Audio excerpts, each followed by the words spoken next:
ശ്രീനാരായണ ഗുരുദേവ തൃപ്പാദങ്ങളിൽ എൻ്റെ സാഷ്ടാംഗ പ്രണാമം.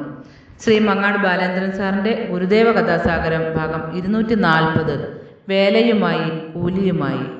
ഭാഗം 240 വേലയുമായി കൂലിയുമായി ഇവിടെ ആരംഭിക്കുന്നു. ഗുരുദേവൻ അവധൂതനായി സഞ്ചരിച്ചിരുന്ന കാലത്ത് ഒരു പ്രഭാതത്തിൽ തിരുവനന്തപുരത്തെ വേളി കടൽത്തീരത്തുകൂടി നടക്കുകയായിരുന്നു. തലേന്ന് ഭക്ഷണം യാതൊന്നും കഴിച്ചിരുന്നില്ല. അതിനാൽ വിശപ്പ് കലശലായിട്ടുണ്ടായിരുന്നു. അപ്പോൾ കടൽ തീരത്തുള്ള കുടികളിലൊന്നിനു മുന്നിൽ ഒരു ദരിദ്രയായ തള്ളയും അവരുടെ ഒരു കുട്ടിയും ഇരിക്കുന്നത് കണ്ടു.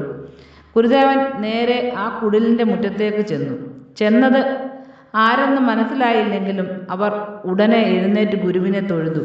ഗുരുദേവൻ, ആഹാരം എന്തെങ്കിലുമുണ്ടോ? ചോദ്യം കേട്ട് അവരൊന്ന് പകച്ചു. കാരണം കുട്ടിക്ക് കൊടുക്കാനായി കരുതി വച്ചിരുന്ന ഒരൽപ്പം പഴഞ്ചോർ മാത്രമേ അപ്പോൾ ആ കുടിയിലുണ്ടായിരുന്നുള്ളൂ. അവർ ഉടൻ ഒരു മൺചട്ടിയിൽ ആ പഴഞ്ചോർ പകർന്നു കൊണ്ടുവന്ന് കൊടുത്തു. അത് വാങ്ങി ഗുരുദേവൻ സ്വാദോടെ ഭക്ഷിച്ചു. എന്നിട്ട് അല്പനേരം അവിടെ ഇരുന്ന് വിശ്രമിച്ചു. ഗുരുദേവൻ, തൊഴിലെന്താണ്? സ്ത്രീ, വല്ലപ്പോഴും മീൻ ഉണക്കാൻ പോകും. അതിന് ചെറിയ കൂലി കിട്ടും. ഗുരുദേവൻ, ഈ നാട്ടിൽ ധാരാളം തെങ്ങുണ്ടല്ലോ, തൊണ്ട് ധാരാളമായി ലഭിക്കും. അത് വെള്ളത്തിൽ അഴുക്കിയെടുത്ത് തല്ലിച്ചതച്ചാൽ ചകിരിയും കിട്ടും. അത് പിരിച്ച് കയറുണ്ടാക്കാമല്ലോ. അപ്പോൾ വേലയുമായി കൂലിയുമായി. അന്ന് ഗുരുദേവൻ പറഞ്ഞത് കേട്ടിട്ട് അവർ അടുത്തടുത്ത വീടുകളിൽ പോയി തൊണ്ട് ശേഖരിക്കുവാൻ തുടങ്ങി. ഒരു കയർ വലയുണ്ടാക്കി തൊണ്ട് അതിനുള്ളിൽ അടുക്കി അടുത്തുള്ള തോട്ടിൽ അഴുക്കാനിട്ടു. അഴുകിയ തൊണ്ട് തല്ലി ചകിരി എടുക്കുവാനും അവർ പിരിച്ച് കയറുണ്ടാക്കുവാനും പിന്നീട് ഗുരുദേവൻ തന്നെ അവരെ പഠിപ്പിച്ചു. അതിനുശേഷം അവർ ആ തൊഴിലിൽ വളരെ വേഗം സമർത്ഥയായി തീർന്നു.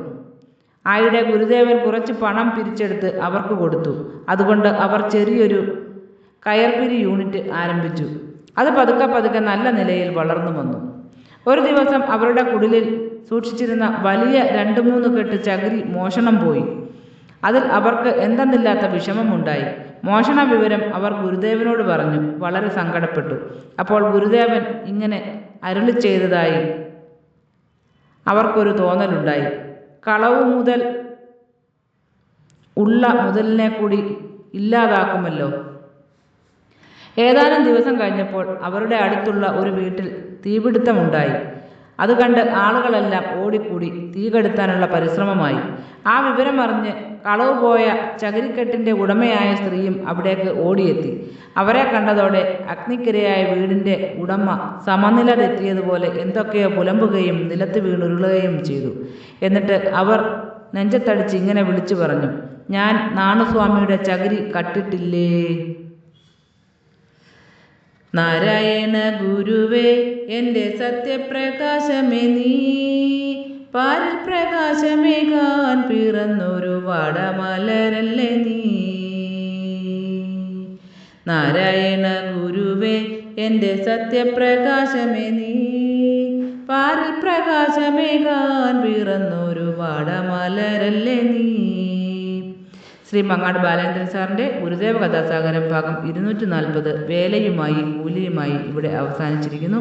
ഇതിൽ വന്നിട്ടുള്ള തെറ്റുകുറ്റങ്ങൾ സദയം ക്ഷമിക്കണമെന്ന് ഗുരുദേവ നാമത്തിൽ അറിയിക്കുന്നു. നന്ദി, നമസ്കാരം. ഗുരുധർമ്മം വിജയിക്കട്ടെ.